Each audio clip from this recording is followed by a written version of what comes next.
শ্রাবণ ধারায়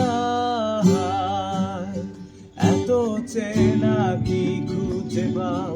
যাওয়ার মাঝে নেই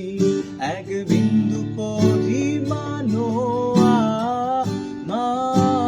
আমার সরল রেখার চিন্তাধারায়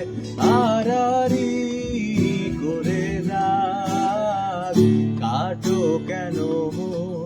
নাকি কাঁদিয়ে আমাকে সেই চোখের জলে ভিজো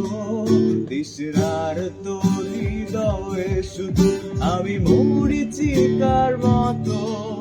তবে তাই যদি হয় করি না কো ভয় জানি আধার রাত ঘনিয়ে হবে সূর্যোদয় আমি ভেবে নিলাম তুমি সেই লাল গোলাপ যার নিরন্তর